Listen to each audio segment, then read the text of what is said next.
que viene! ¡Bala es lo que hay! ¡Malditos terroristas!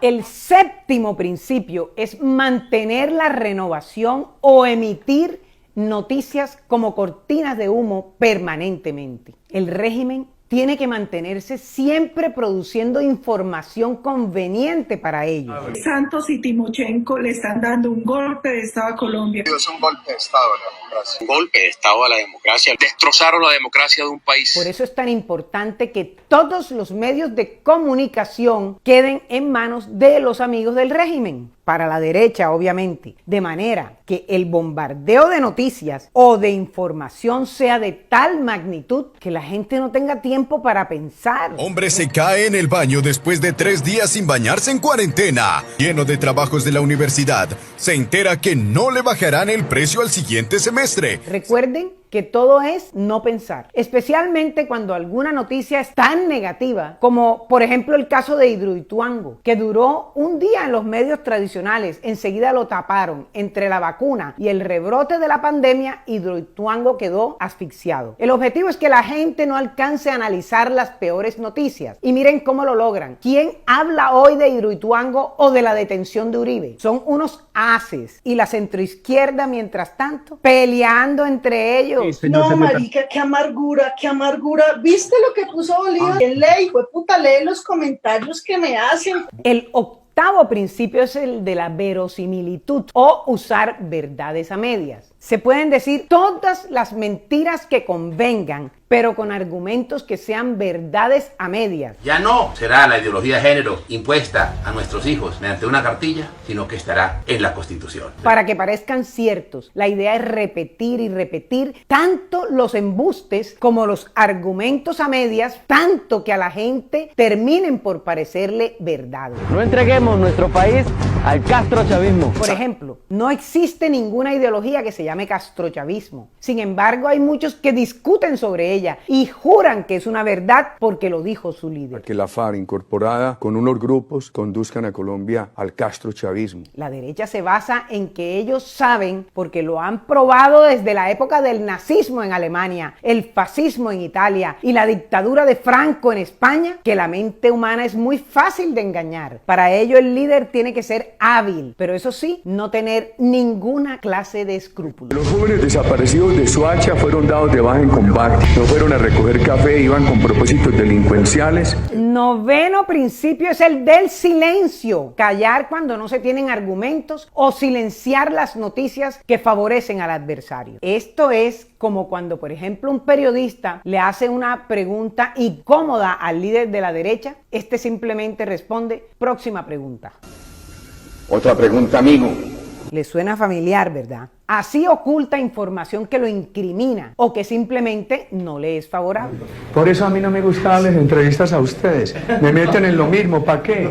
Cuando hay noticias que favorecen al adversario, los medios de comunicación amigos del gobierno, que en los regímenes de derecha son todos o casi todos, ocultan las noticias o bombardean a la audiencia con noticias favorables, sean ciertas o no. Eso no importa. Lo importante es que dejen súper bien al jefe del gobierno. Difícilmente la historia dará otro mandatario como él. Nadar, trotar y mucho madrugar fueron verbos del sello Uribe Vélez, quien puso por encima de todos ese: Trabajar, trabajar y trabajar. El décimo principio es el de la transfusión o usar símbolos o imágenes que sean parte de la cultura popular de la nación. Esto es muy, pero muy importante.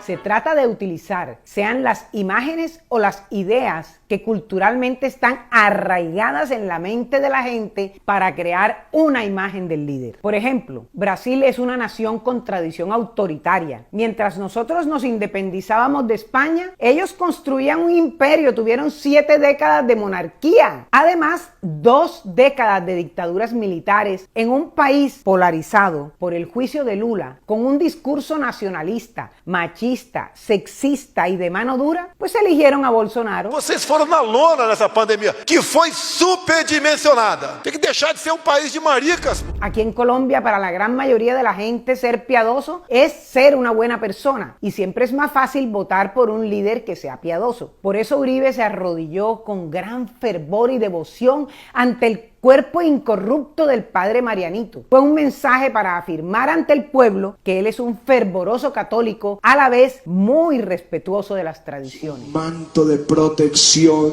para el doctor Uribe. Tú le pusiste allí para gobernar y para bendecir nuestra patria. Lo mismo cuando Franco en España montó todo su tinglado encima del arraigado catolicismo español de 5 siglos y se convirtió en una especie de semidios. Aprovechó la Iglesia Católica para montar su feroz dictadura y muchos curas se aprovecharon de la situación, al extremo de que esa es la razón para que aún hoy, tantos años después de haber muerto Franco, las iglesias en España aún permanecen vacías. Las relaciones con la Santa Sede son excelentes.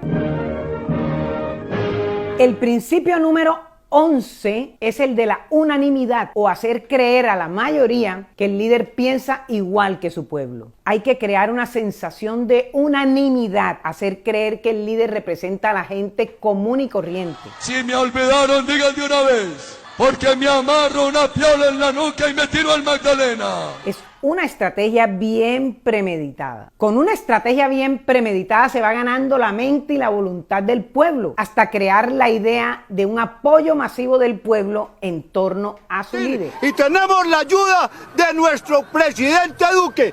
Para que sepas, te quitaré la camiseta o te pelamos. Pero ¿cómo se logra esto, que parece tan complicado? Pues muy sencillo. Lo primero es hablar con un lenguaje muy popular, simple y hasta vulgar si es necesario. Como cuando Maduro le habla en forma tan vulgar a la gente. Si bien él no es ilustrado, pero tanta chabacanería, por Dios, eso es intencional. O cuando Uribe salió de la cárcel y se dirigió a sus seguidores, lo hizo frente a una casa tan humilde que debe ser la del cuidandero de su finca. Debemos insistir en la derogatoria de la JEP y en la reforma de los acuerdos de La Habana, sean la alternativa al riesgo socialista que pretende replicar el fracaso de Venezuela. Eso es un símbolo, porque ante la pérdida de popularidad que está teniendo, aprovechó y le envía un mensaje a la gente diciendo: yo soy igual de pobre y sencillo que todos ustedes. Soy sobreviviente por la protección de Dios, de la Santísima Virgen y de los soldados y policías de Colombia.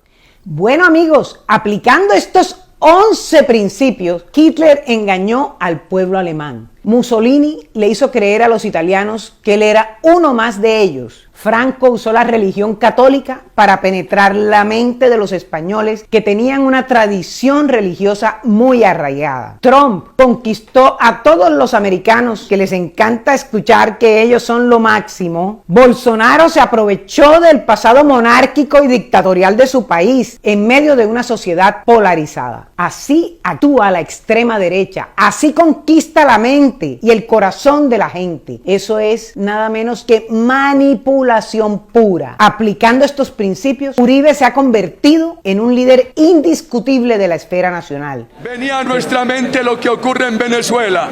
Pero nada ha cambiado en el país. Sigue la pobreza, la desigualdad, la mediocre y baja cobertura de la educación. Seguimos con una economía fósil, idéntica a la de Venezuela. Se sigue depredando el medio ambiente y la corrupción sigue campeante. Si Petro cree que yo soy un delincuente, que se haga parte civil en los negocios que yo tengo en la Corte Suprema de Justicia. Sabiendo ahora cómo nos han venido manejando, la pregunta es: ¿tú quieres más de lo mismo? ¿O prefieres que Colombia sea una verdadera democracia, un país de oportunidades, una sociedad moderna? Esa es la decisión que está en manos de todos nosotros, aunque en este momento, ahora, precisamente ahora, está principalmente en manos de los líderes políticos de la centroizquierda. Para ellos, la pregunta es: ¿van ustedes a seguir permitiendo que masacren a tantos líderes sociales a lo largo y ancho de nuestro territorio? ¿Van ustedes a permitir que Colombia siga en el atraso tan solo por ni siquiera